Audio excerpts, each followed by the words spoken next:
हाय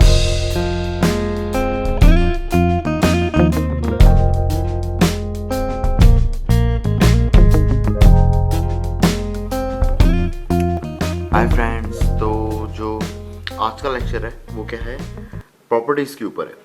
AP में AP की properties क्या होती हैं या कुछ फैक्ट्स ऐसे इंपॉर्टेंट जो जनरली आपको काम में आएंगे जब आप अर्थमेटिक प्रोग्रेशन से रिलेटेड कोई भी प्रॉब्लम्स कर रहे होगे। ठीक है, तो स्टार्ट करते हैं। बहुत सिंपल सा है। मैं एक बहुत सिंपल सी कोई भी एपी लिखता हूँ, 3 4 5 6 7, ये एक एपी है। 5 टर्म्स हैं और हर 2 टर्म्स के बीच का डिफरेंस 1 1 1 1 मतलब सेम है ना। अब डिफरेंस सेम है। अब मैं क्या करता हूँ, इसी एपी में सारी टर्म्स में एक बार +1 कर देता हूँ, है ना। ये मैंने क्या लिखा है, +1 लिखा है, ठीक है ना, इसमें तो कोई डाउट नहीं है ना। अब ये देखो, ये क्या हो गया आपका 4, ये क्या हो गया आपका 5, ये क्या हो गया आपका 6, ये क्या हो गया आपका 7, ये 8। ठीक है। अब देखिए, सब में मैंने +1 जोड़ा तो 4 5 6 7 8, ये भी तो एपी में है ना। अगर मेरा ये एपी में था तो मेरा ये ऊपर वाला है ये भी एपी में ही आ रहा है ना।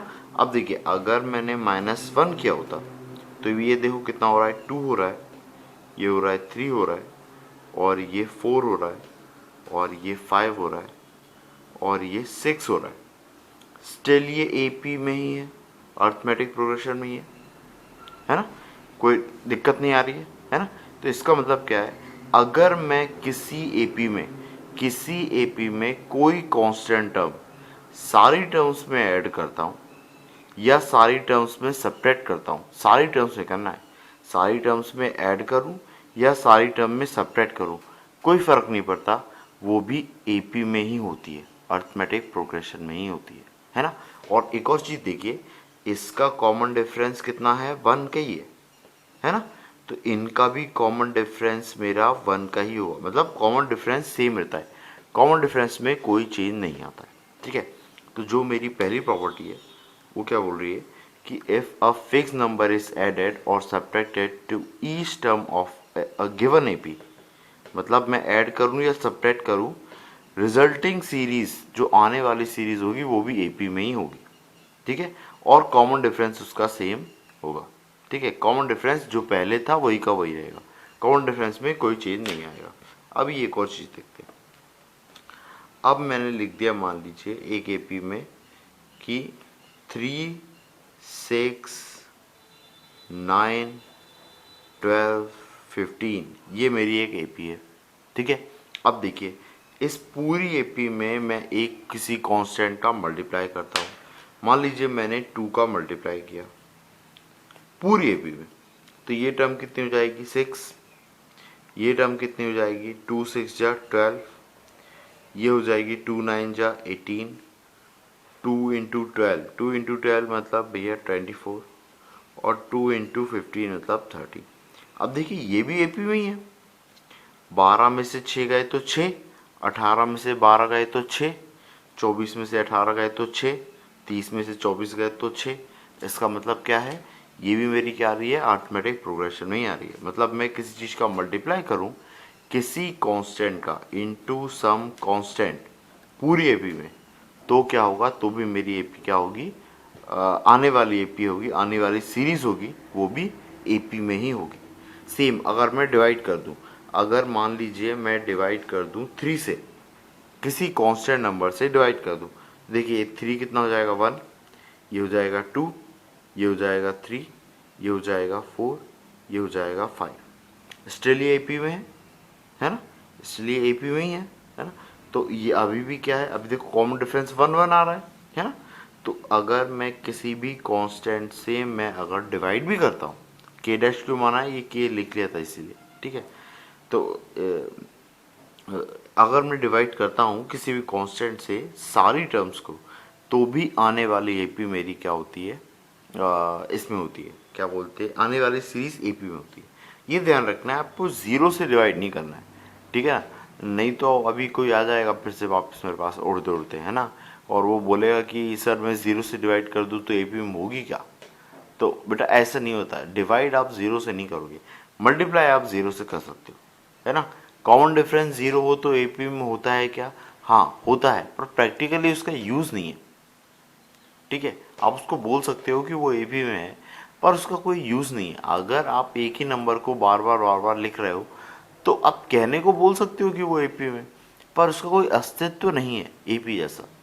आप अर्थमेटिक प्रोग्रेशन की जो एप्लीकेशन है उस तरीके से आप उसको यूज़ नहीं कर पाओगे।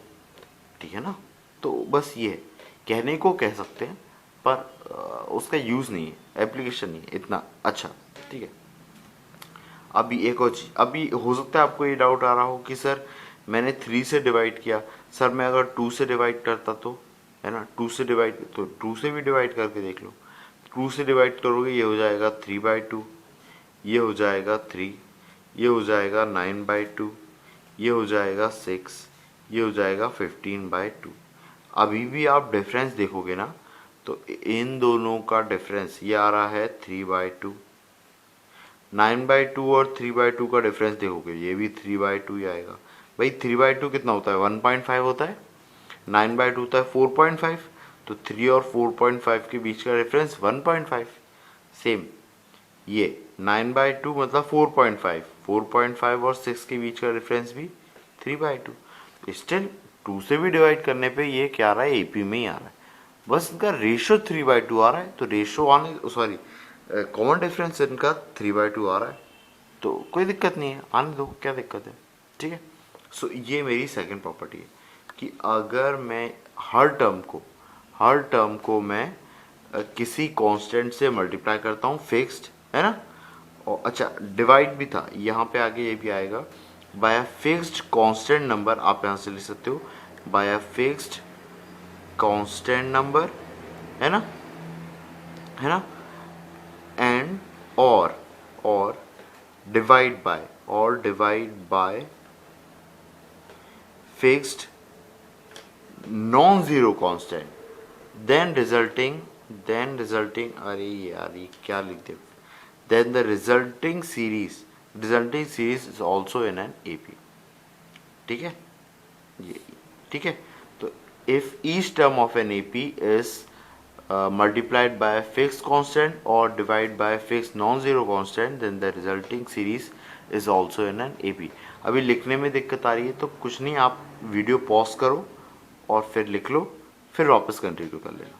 ठीक है, अब ये 2 पॉइंट हो गए। ठीक है, और देखते हैं, अगर मैं ऐसा कुछ लिख लूँ, पहले तो मैं देख लेता हूँ मेरी नेक्स्ट पॉइंट क्या है। हाँ ठीक है, नेक्स्ट पॉइंट ये है, तो नेक्स्ट पॉइंट को डिस्कस करना है। नेक्स्ट पॉइंट क्या बोल रहा है कि अगर मेरी ऐसी कोई, अब जैसे यही 2 एपी ले लेता हूँ, कौन सी, 3, 6, 9, 12, 15, और एक सीरीज क्या थी 3, 4, 5, 6, 7।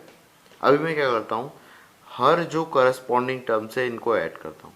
जैसे 3 और 3 को ऐड किया तो मेरे को क्या मिला, 6, 4 और 6 को ऐड किया तो मेरे को क्या मिला, 10, 5 और 9 को ऐड किया तो मेरे को क्या मिला, 14, 12 और 6 को ऐड किया तो मेरे को मिला 18, 15 और 7 को ऐड किया तो मिला 22। अभी आप बता सकते हो इनको ये वाली एपी में है या नहीं है, डेफिनेटली एपी में है, इनके बीच का डिफरेंस सेम आ रहा है ना, 4 4 4 4 का डिफरेंस आ रहा है, सेम आ रहा है, तो ये भी एपी में होगी। मतलब कि मैं अगर 2 एपी को ऐड करता हूँ, है ना, AP1, है ना, AP1 और AP2 करस्पॉन्डिंग टर्म्स उनकी ऐड करता हूँ तो जो रिजल्टिंग एपी होती है, इक्वलेंट, है ना, इक्विवेलेंट लिखा है ना, ये एपी भी मेरी क्या होगी, सीरीज, सॉरी ये सीरीज भी मेरी एपी में ही होगी। ठीक है, सेम अगर मैं सेपरेट कर दूं तो भी सही आंसर होगा। ठीक है ना, सेपरेट कर दो, है ना, आप क्या करो, 3 में से 3 घटाओ तो 0, 6 में से 4 घटाओ तो 2, ये दिख रहा है कि नहीं दिख रहा है आपको, हाँ, 9 में से 5 घटाया तो कितना, 4, 12 में से 6 घटाया 6, 15 में से 7 घटाया 8। देखो अभी भी कॉमन डिफरेंस सेम आ रहा है, तो सब्ट्रैक्ट करने पे भी कोई दिक्कत नहीं होती। तो मैं दो एपी को सेपरेट करूं तो भी इक्विवेलेंट एपी आने वाली एपी क्या होती है मेरी, सॉरी सीरीज होती है, वो एपी में होती है। तो यही लिखा है कि अगर मेरी दो एपी हैं x1 x2 x3 y1 y2 y3 दो एपी है मेरी, है ना, तो उनकी इंडिविजुअल जो पहली पहली term second second term corresponding terms को अगर मैं ऐड करता हूँ या सब्ट्रैक्ट करता हूँ, इसलिए प्लस माइनस भी यूज़ किया है। प्लस किया हूँ मतलब ऐड करता हूँ या फिर सब्ट्रैक्ट करता हूँ, है ना, तो भी आने वाला जो सीरीज होगा वो मेरा किस में होगा, एपी में होगा। अब इस सिंबल का मतलब आपको समझना चाहिए। प्लस माइनस का मतलब होता है एक बार में आप एक ही सिंबल लोगे, या तो प्लस लोगे या तो माइनस लोगे, दोनों एक साथ नहीं करते अपन, है ना, कि आपने y1 ऐड भी कर दिया और y1 सब्ट्रैक्ट भी कर दिया, ऐसा नहीं होता। ठीक है, हाँ। अब उसके बाद में कुछ कॉमन वो है फैक्ट्स हैं भाई, ऐसा कि मैं कोई भी एपी में जैसे कि मेरे को 3 टर्म एज्यूम करना है ना, जैसे कि मेरे को एपी में कोई क्वेश्चन आया और उसने बोला कि 3 टर्म्स ऑफ एन एपी, तो मैं उनको लिख कैसे कैसे सकता हूँ भाई। जनरली मेरे दिमाग में सबसे पहला थॉट ये आता है, लेकिन कैलकुलेशन पर्पस से ये 3 टर्म्स सही नहीं होती। कैलकुलेशन के पर्पस से जो मेरी 3 टर्म्स लिखूंगा वो ये होता है, a minus d a plus d, है ना। अभी देखो इन दोनों का डिफरेंस भी मेरा कितना आ रहा है, डी आ रहा है। ए में से ए माइनस डी गया तो डी बचा, वैसे ही ए प्लस डी में से ए गया तो इसका डिफरेंस भी कितना, डी ही आ रहा है। तो एपी में तो है, लेकिन ये लिखने का तरीका सही होता है। इसका रीज़न है, अगर मैं इनको ऐड करूँगा तो डी एलिमिनेट हो जाएगा और 3 आ जाएगा, तो कैलकुलेशन आसान हो जाएगा। अगर मैं इनको मल्टीप्लाई करूँगा तो ए ये आ गया और ए माइनस डी इंटू ए प्लस डी कितना हो जाएगा, ए स्क्वायर माइनस डी स्क्वायर। तो मल्टीप्लिकेशन भी बहुत सिंपल सा आया है। अभी इसको ऐड करूँगा तो ये आ जाएगा 3a प्लस 3d, है ना। अभी देखो 2 टर्म आ गई, इधर तो एक ही आ रही थी, इधर 2 टर्म आ गई। मल्टीप्लाई करूँगा तो और दिक्कत आएगी, a into A plus d और इंटू ए प्लस 2d, अभी तो टर्म और बढ़ जाएगा एक्सप्रेशन। ठीक है, तो इसको यूज़ करना थोड़ा सा डिफ़िकल्ट है, इसको यूज़ करना आसान है। अभी मेरे को दे दे कि 3 टर्म्स एपी के 3 टर्म्स का सम गिवन है, तो सम अगर आपको कुछ भी गिवन है मान लो, है ना, मान लो 51 गिवन है, तो यहाँ से ए निकाल सकते हो ना आप, 3 से डिवाइड कर दो, ए आ जाएगा आपका 17। लेकिन यहाँ पे गिवन है तो 2 वेरिएबल हैं, एक बार में थोड़ी निकाल पाओगे ना, इसको भी यूज़ करना पड़ेगा, कैलकुलेशन बढ़ जाता है इसमें। ये वाला सही है। वैसे ही अगर आपको 4 टर्म लिखना है, 4 टर्म, तो आप ये ना लेके आप क्या ले लोगे, ए माइनस 2d, क्या लेते हैं, एक सेकेंड, 4 वाले में लेते हैं अपन a minus 2d a minus d a plus d और ए प्लस 3d, ऐसा ले लो इस तरीके से, है ना। अभी देखो ये क्या है, a minus 3d a minus d a plus d और ए प्लस 3d। अभी इसमें आप बोलोगे सर मैंने 2d लिया है, डिफरेंस तो कितना आ रहा है, 2d आ रहा है, तो कोई दिक्कत नहीं, डिफरेंस d आए या 2d आए सेम आना चाहिए। भाई डिफरेंस कितना आ रहा है, 2d, तो आप 2d को k मान लो, तो k जो होगा वो आपका कॉमन डिफरेंस होगा, ठीक है ना। भाई डिफरेंस सेम आना चाहिए, ये है कंडीशन। 2d 3d है उससे मतलब नहीं है ना। इसको यूज करने का फायदा क्या है भाई, अगर इसको ऐड करूंगा तो d वापस एलिमिनेट हो जाएगा, माइनस d से d कैंसिल हो गया, 3d से 3d कैंसिल हो गया। ठीक है, तो 4 टर्म लेने को आए तो आप ये मान सकते हो, है ना, 3 टर्म लेने को आए तो ये, ऐसे ही 5 टर्म लेने को आए तो क्या, a minus 2d a minus d a plus d और a प्लस 2d। ठीक है, अभी कंफ्यूज नहीं होना, इस बार मैंने 2d लिया, इस बार d लिया, इसका रीज़न क्या है, तो भाई रीज़न ऐसा कुछ नहीं है, मेरा पर्पस ये है कि एडिशन के टाइम पे मेरा d एलिमिनेट हो जाए, तो क्या होता है उससे कैलकुलेशन ईजी हो जाता है। अपनी टर्म्स सिमेट्रिक हो जाती हैं, मिडिल टर्म के रिस्पेक्ट में मेरी टर्म्स सिमेट्रिक हो जाती हैं।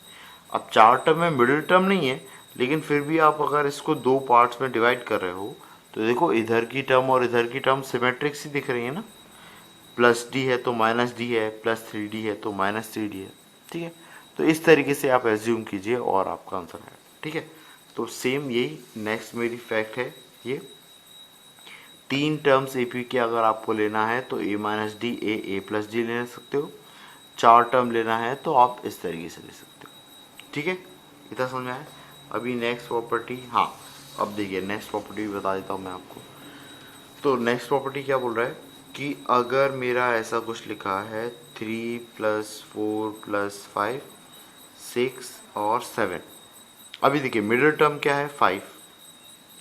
अब देखिए अगर मैं इसमें एक टर्म पीछे चलूं और एक टर्म आगे चलूं, अगर मैं इसको क्या मानूं ए थर्ड टर्म, तो A3 - 1 मतलब A3 - 1 और A3 + 1, इन दोनों टर्म्स का एडिशन A3 - 1 + A3 + 1 बाय 2, ये कितना आ रहा है A3 आ रहा है, देखो ज़रा 4 + 6 10 डिवाइड बाई 2 5 आ रहा है। ऐसे ही इसको A3 - 2 मानो, 3 - 2 मतलब तीसरी टर्म से दो टर्म्स पीछे गया और इसको दो टर्म्स आगे गया, मतलब A3 + 2 मानो। तो देखो ये भी यही होगा A3 - 2 और A3 + 2 डिवाइड बाय 2, ये भी कितना होगा A3 के इक्वल ही हो रहा है। 3 + 7 कितना 10 डिवाइड बाय 2, वापस A3 आ रहा है। तो नेक्स्ट प्रॉपर्टी भी मेरी यही बोल रही है ना, क्या बोल रही है कि n - k, अगर an मेरी कोई टर्म है तो n में से k टर्म अगर मैं पीछे जाऊं और k टर्म आगे जाऊं तो उन दोनों का सम डिवाइड बाय 2, ये क्या होगा आपका an ही होगा, ठीक है। ये आपका एक और प्रॉपर्टी, ठीक है। अब ऐसी एक और प्रॉपर्टी है कि अगर मेरे a1 a2 a3 up to an ये अगर AP में है तो फर्स्ट और लास्ट का सम, सेकेंड और सेकेंड लास्ट का टर्म, थर्ड और थर्ड लास्ट टर्म, इनके एडिशन इक्वल होते हैं। ये हमने डिस्कस भी किया है, पहले लेक्चर में भी हमने डिस्कस किया हुआ था। a1 + an, a2 + an - 1 second last term, a3 + an - 2, है ना, ऐसे करके an - r+1, इनका सम क्या होता है इक्वल होता है। भाई इन्हीं से ही तो मैंने सम ऑफ टर्म्स का फॉर्मूला निकाला था, आपको अगर याद हो तो, ठीक है। सम ऑफ टर्म्स क्या होता था n/2 into first term plus last term, ये होता था सम ऑफ टर्म्स, है ना। तो उस टाइम पे हमने ये यूज़ किया था। तो ये वाली एक प्रॉपर्टी, ठीक है, ये आपको ध्यान रखना है। इसके बाद में एक चीज़ और मैं आपको बताना चाहता हूँ सम ऑफ टर्म्स के बारे में। उसको 7th आप लिख लो, ये प्रॉपर्टीज़ लिखो या फैक्ट लिखो एक ही बात है ना, जैसा आप चाहो। कि मैं अगर मेरी कुछ टर्म्स है, जैसे मैं T1 लिख लूँ, T2 लिख लूँ, T3 लिख लूँ, ये मेरी टर्म्स है ना, ऐसे करते करते करते Tn लिख लूँ। अब इन टर्म्स का सम क्या होगा Sn, मतलब Sn को मैं लिख सकता हूँ T1 + T2 + T3 up to Tn - 1 + Tn, ऐसा लिख सकता हूँ, है ना। अब देखिए ये क्या बता रहा है मेरे को, यहाँ तक का ये मेरे को बता रहा है Sn - 1, ऐसा बता रहा है। भाई T1 से Tn तक का टर्म्स का सम Sn है, तो T1 से Tn - 1 तक का सम कितना Sn - 1, है ना। अब देखिए Sn1 को मैं अगर इस तरफ ले आऊँ, इस तरफ ले आऊँ, तो Sn - Sn - 1 ये क्या होता है Tn, ये आपको याद रखना है, ठीक है। ये आपको रिजल्ट याद रखना है कि nth टर्म का सम और n से पहली वाली टर्म्स का सम, इनका अगर डिफरेंस लोगे तो Tn आएगा, ये आपको याद रखना है। हो सकता है कन्वेंशनल में भी किसी कन्वेंशनल उसमें आ जाए आपको, जैसे आप 11th में हो या 10th में हो और आपको ये प्रूफ करने के लिए आ जाए, तो बहुत सिंपल सा प्रूफ है 2 लाइन का, बस कंसेप्ट आपको पता होना चाहिए। ठीक है, ये प्रॉपर्टी भी आप नोट कर लीजिए। कई क्वेश्चन इस बेस पे होते हैं, ठीक है ना, वो अपन देखेंगे। ठीक है, अभी अपन है ना अभी जैसे मैंने एक प्रॉब्लम सॉल्यूशन का वीडियो डाला है, तो उसको डालने के बाद में मुझे ये आइडिया है कि मैं ऐसे अगर प्रॉब्लम्स डालते रहूँगा तो बहुत हौश-पौश हो जाएगा। तो इससे बेटर तरीका है कि मैं डालूँ टाइप्स ऑफ प्रॉब्लम, किस किस तरीके के प्रॉब्लम बन सकते हैं अरिथमेटिक प्रोग्रेशन में। तो वो टाइप अगर मैं डिस्कस करूँगा तो आपको ज़्यादा अच्छे से आइडिया होगा, ठीक है ना। और दूसरी चीज़, ये ओलंपियाड का टॉपिक है डेफिनेटली, है ना। तो आप ओलंपियाड के लिए तैयारी कर रहे हैं तो भी आपको ये चीज़ पढ़ना चाहिए।